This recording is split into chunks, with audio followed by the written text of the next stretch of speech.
Well, so we have all the best news, and talking about news, we'll be discussing a lot of issues. Our guest will be the Member of Parliament for Ikapim South, who is also the Deputy Minister for Local Government and Rural Development, Obi Amwa, Saibonsu Amwa. He'll be in the studio alongside Ni Lante Vanderpoy, who is also Member of Parliament for the Ododo Diodio constituency. But let's start the news. The much anticipated oral examination of businessman Alfred Agbashi Woyome on how he may have spent the 51.2 million Ghana cedis wrongly paid him as judgment debt got underway at the Supreme Court on Monday. The well-advertised legal showdown lasted a little over 2 hours, with a need for a break to enable Mr. Woyome take his medications. The oral examination is to help the Attorney General identify the businessman's properties that could be attached to help recover money to the state. Join News' Joseph Akable monitored the entire engagement and our reports. Mr. was in order. It only shows that all these attempts by Mr. Woyome are just with a view to avoiding the judgment to the court. But clearly, the day of reckoning will come. So that was Deputy Attorney General Godfred Yeboah-Dami 2 weeks ago when the court gave the green light for that oral examination to take place. Now, the over 2 hours oral examination had the courtroom packed to capacity, including a break that was crucial to enable the businessman Alfred Agbashi Woyome take medication in between. The examination focused essentially on properties belonging to the businessman with regards to 2 companies as well as 2 different houses in different locations in the capital city. Now, Mr. Yeboah-Dami started by questioning the businessman on his occupation, to which he told the court that he was a businessman engaged in businesses. He went ahead to ask him to identify the nature of the business activity he has been engaged in. The businessman then told the court that since 2011 that he started having the legal tussle with the state, he had not been engaged in any gainful employment or any business activity, which has made it difficult for him to pay the debt due the state. He also explained that he has had to transfer some of his shares in order to raise the amount of money required to pay his legal fees. Now, the Deputy Attorney General Godfred Yeboah-Dami tried to, punch some holes in that statement made by the businessman. He suggested to the court that 2 companies, AAW Management Consulting Services and Anata Holding Limited, he said these 2 companies are owned by the businessman and were incorporated after the 2011 data the businessman had said he had since not been operating. The businessman disagreed in the instance of Anata Holding that was incorporated in 2014. He insisted that that company, even though it was incorporated in 2014, was because of a law that was passed that required that the company be re-registered again, and that was what was done in that context. The other issue that came up has to do with his place of abode, and what was in contention was 2 residents, one that is located at Kokomimle, where the other being at Abelempe. The businessman admitted to owning the residence at Kokomimle, but that is located at Abelempe. He disagreed, telling the court that he does not own that property and that it's owned by his brother. The Deputy Attorney General applied to the court viva voce, requesting that the businessman be made to supply the said documents to the court. Justice Benin, who is sitting as the sole judge, ordered that the businessman supply details of the said property to the court by close of work on Friday, and also ordered that the court registrar issues a subpoena directing the Register of the Lands Commission to appear before the court to assist the court in that regard. A hearing of the substantive matter continues on October 2 and October 3 due to the legal vacation that is commencing on the 1st of August. But Deputy Attorney General Godfred Yeboah-Dami is clear in his mind that so far they have made some progress. Initially, he tried to indicate that he had not done any business at all since 2011, but ultimately that was proven to be untrue when evidence was produced to indicate that he had actually incorporated companies in 2016 and since 2011. So I think, yes, the state has actually made some progress, and it comes as quite a relief anyway. It's been long in coming, and so we're happy that we brought it started, and the board has, we believe that he has some assets. Today he disclosed to us one more asset, Akokomlemle, he admitted owning. There is also another asset at Abelempe that the court has ordered him to produce documents to show. So little by little, we're getting evidence on how the state will be able to recover the money. So the businessman will be in a dock once again on October 2 and on October 3 as questions will be fired at him once again with regards to the properties he owns. What is clear is that the state is asking him three main questions. The first has to do with the properties he owns. Second has to do with whether he has the means of offsetting a debt, with the third being how he spent the 51.2 million cedis paid him by the state. Reporting for Joy News, my name is Joseph Akable from the Supreme Court. Now, the new staff of the Electoral Commission are still tight-lipped on the raging controversy in relation to the Electoral Commission. Not even the Communications Department will speak to the media. Joy News' Benes Abubedu reports that the Director of Communication and his deputy both say they are yet to be briefed on the matter, while further inquiries also reveal that the chairperson, Madam Charlotte Osei, was preparing for her appearance before Parliament's Legal Committee at the time of her visit. I'm here at the EC's headquarters located at Ridge in Accra to find out if the internal wrangling that has gone public has in any way affected work here at the EC's headquarters. You may recall sometime last week, some staff petitioned the president to impeach the EC chairperson. They cite, among others, that she is arrogant and some conduct of hers could have plunged the nation into civil war during the 2016 general election. Well, Madame Charlotte Osei, the EC chairperson, has responded in a 17-page document. She also says that two of her deputies have performed acts of insubordination against her. She says they've signed contracts and signed documents without recourse to the process here at the Electoral Commission. So, has this in any way affected work here at the Electoral Commission? I'm here to find out. Per my observation, walking through the hallways of the Electoral Commission's offices, today is business as usual. Workers are, however, tight-lipped about this issue that has gone public and whether it's affecting their work or not. We visited the office of the EC's Communication Directorate, and the EC's Comms Director, Mr. Eric Japasu, and his deputy, Yusuf Ayuba, are also tight-lipped. They say they cannot speak because they've not been briefed and authorized to do so. The EC chairperson is also unable to speak. We are told that she's preparing to appear before Parliament Tuesday to respond to some matters affecting the commission. Mr. Amadou Sule, who's also been mentioned by the EC's chairperson in her response, is also unable to speak, but we are told by a personal assistant who gave his name only as Theo that he's doing well but is currently attending to some other matters. Currently, we know Yoko is still investigating some matters, and Madame Georgina Opoku-Amankwa is still on leave as she was directed to. We are yet to pick any information if the president has forwarded the petition seeking the Electoral Commissioner's impeachment to the Chief Justice. Our fingers are crossed, waiting to see how things will pan out in Parliament on Tuesday when the EC chairperson appears before the House. For Joy News, my name is Benes Abubedu, coming to you from the EC's headquarters here at Ridge in Accra.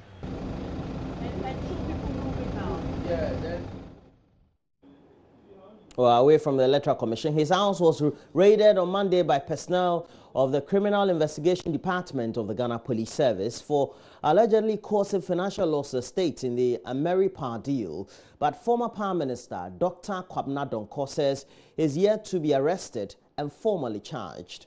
He says he's innocent and ready to assist government in its probe into the power purchase agreement. Joy News is also learning that the raid was prompted by a recommendation of a committee put together by the Energy Ministry to evaluate the deal. The Philip Addison Committee recommended a renegotiation of the $510 million contract because they believe it was overpriced by as much as over $150 million. Speaking to my colleague Elton Brobe, Dr. Kwame Donkor said the deal was done in a transparent manner and also maintains there was no wrongdoing in the process.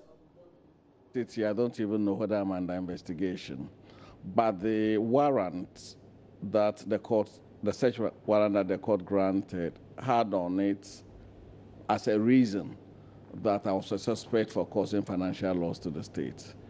And as we speak, no one, no committee, no statutory body, no investigative body has ever called me for any explanation or even cautioned me. So it came as a real surprise. I saw the writing only because they had to show me the application to the court and what the court granted. And the application indicated that I was being investigated for, I was a suspect, not even being investigated. I was a suspect for causing financial loss to the state. Tell us about the raid. How did it happen? You didn't have any knowledge of it prior to it? No. Parliament, about 6 parliamentary committees were in Koforidua over the weekend, so I came home fairly tired, and therefore, at about 6:15, my daughter came to tell me that there were some people at my gate, and they said they were from police CID, and they wanted to come and search the premises. So I quickly got out, went to see them, and they showed me the search warrant, and on the basis of that, I allowed them into my premises. They were very professional. The police were very professional. Let me commend them for that. But my beef is whoever sent them. I'm a sitting member of parliament.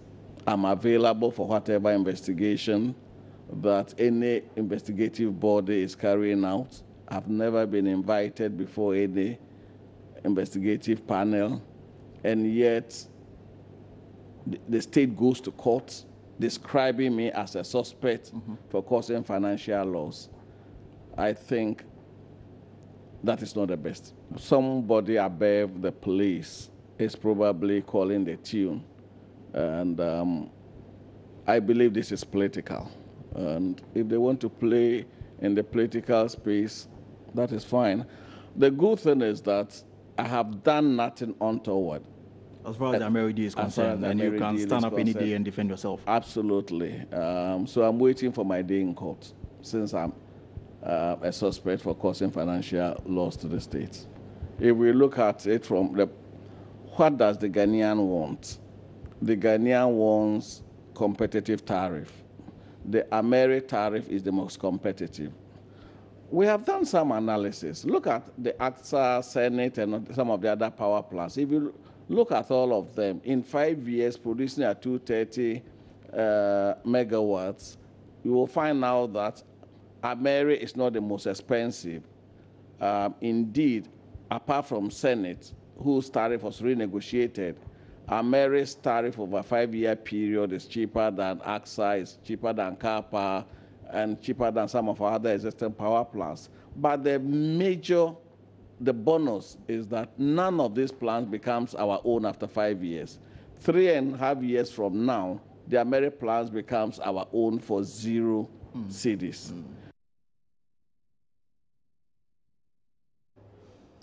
The Ghana Armed Forces is apparently recruiting, but if you're just about hearing it, then it's just too late for you to join this year, because they've already shortlisted some persons who applied earlier in the year, who are also undergoing currently some processes they call a documentation process and body selection. It's the stage in the recruitment process where those shortlisted are disqualified for a number of reasons, including having a tattoo on any part of the body, for example, whether visible or concealed, being flat-footed, and especially for the women, being well endowed in the front and behind. Well, you can just imagine what that means. Yes, you heard right. Maxwell Agbagba, my colleague, has more on the process and what makes him ineligible too. Safu Kofi, Safu Kofi, Sapon Winfred, Sapon Winfred. The megaphone here is blaring out names of potential recruits who made it onto the first shortlist for recruitment into the Ghana Armed Forces. Unfortunately, many will be called at this stage, but few will be chosen. Here at the Elwak Sports Stadium, over 5,000 of those who applied from the Greater Accra region have converged. Come here to the Elwak Sports Stadium. Hundreds of these prospective recruits have gathered here, all waiting patiently, some of them with so much anxiety to get to the front once their names are mentioned so they can submit their documents and then later also go for the body check. That is a crucial part of this whole process. I've been interacting with one of the prospective recruits. His name is Douglas Nkansa, and Douglas is fascinated about joining the military. I'm hopeful to make it. What makes you so confident? I'm physically fit, and the height is okay. You can't you see? I'm ready. They are disciplined. They are disciplined. They are disciplined, and they don't involve themselves in corruption. Similar exercises are being conducted in the various regional capitals. For Lieutenant Colonel Bata Bana, these potential recruits bring back some nostalgic memories. He recalls when he had to take part in a similar exercise many years ago. Feeling is always that of excitement and that of uncertainty, because naturally when you get to in a recruiting center, you always one thing that's certain is that you would see a larger number of equally qualified persons that are gathered there. And if you are light-hearted, you certainly would wish that you really didn't take the step at all. Douglas is optimistic he will be successful in getting enlisted into the Ghana Armed Forces, just like Lieutenant Colonel Bata Bana. He tells me only God can stop him. But that's not the case, as there are quite a few hurdles to cross.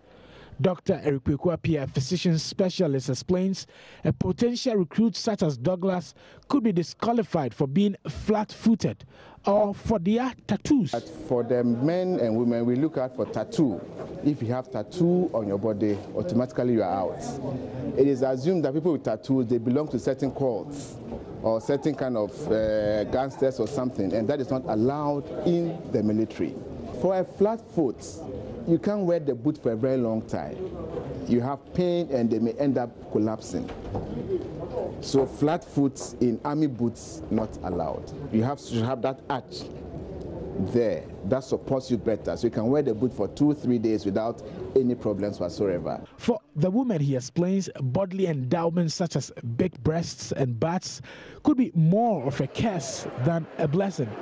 For ladies with very big breasts, very big butts, we don't allow, because it impedes the training. Because when you run with a lot of, you can't really run the way you want to run. And for the ladies, we look out for double piercing. Some ladies have a lot of multiple piercing. That one too is also assumed that you belong to certain cults or something. So it's also not allowed for ladies with double piercing. Then we have two types of legs, the bowed leg and the knock knees. When you have that, you cannot really run for the training, because the training is very vigorous and intense.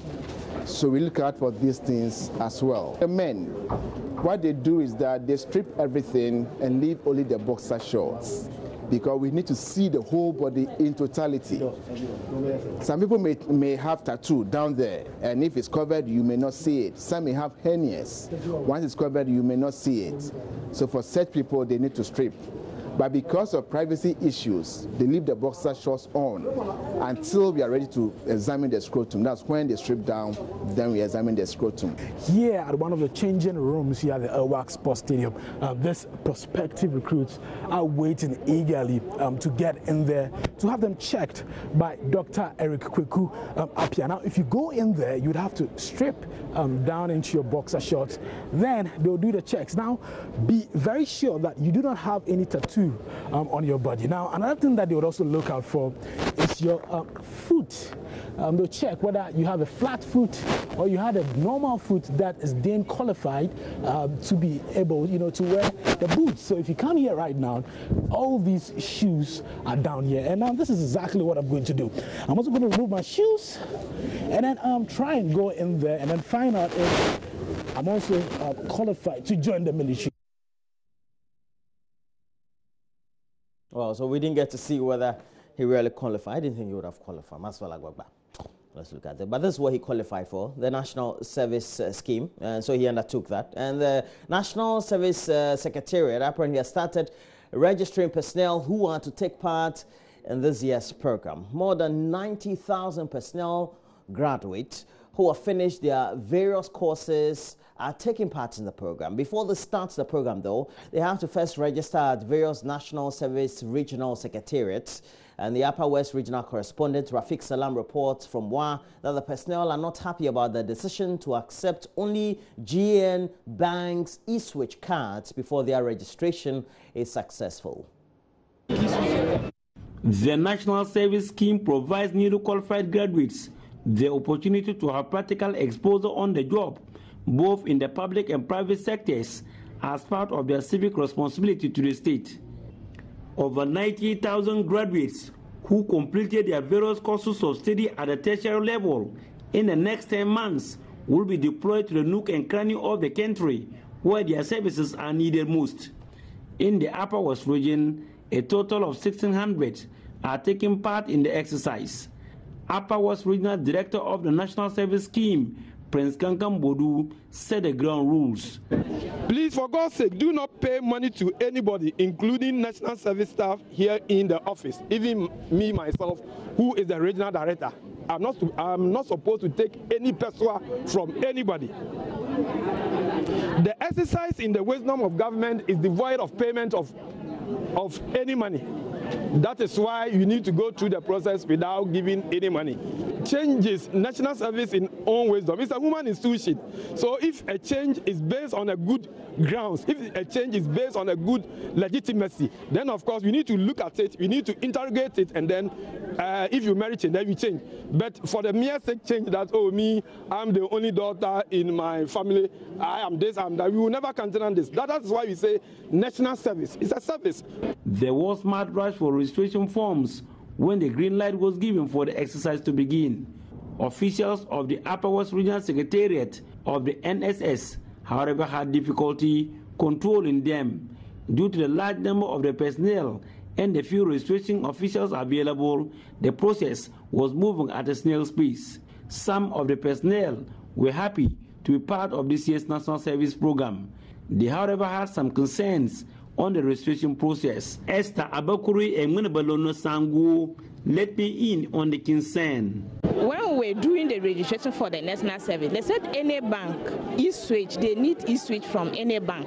So some of us did ADB, some did GCB, and now we got here and they said the 3 northern regions are supposed to use GM Bank. So we are here with our document all ready to do the registration, but we can't do it unless we get the GM Bank. So some of us had to go back, and when you get to the bank too, they said there's no network.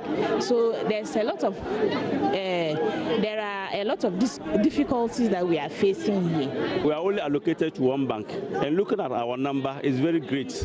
And we are also supposed to be told since, but it's today we get to hear that, and they bring to our notice that we have to be restricted to only one bank, and our number is very great. Prince Kankam Bodu explained why the sudden change in plan. Certain banks meant for each region. When you come to Upper East, Upper West, we are dealing with DN Bank. It's not our own making, and for that reason, we need to appreciate that because we know for sure that some of you are already in possession of some e-card, some e-switch card. But for your own good, we expect you to get a e-switch card emanating from GN Bank. So even if you haven't 10, 20, whatever it is, you need to get GN Bank e-switch card. Reporting for J News, Rafik Salam. Wow. And that's it for news. And from WA as well as other sections of the country, we're told that there are apparently shortage of vaccines for polio for new infants. But that's a concern for many health personnel, but also health advocates. And today we'll be discussing the subject on the show because the shortage has been necessitated by government high indebtedness, we're told, to the UN Children's Emergency Fund. And the international body that procures the critical vaccine says that, well, they could help us, but unless, of course, we pay something up front. And the vaccine has been very successful at curbing polio among infants. And so we'll be hosting officials of UNICEF today, but more importantly, we'll be adding Dr. Anthony Nsiasari, who is the Director General of the Ghana Health Service, and he'll be on the show today. So we'll be having great discussions on many issues. But also so that some of our colleagues, that is those who are on scholarships, have not been getting the stipends, those located in Russia. There's a huge concern for many of them. The number close to about 300. So we'll be looking into that as well. We'll be having our guests as usual.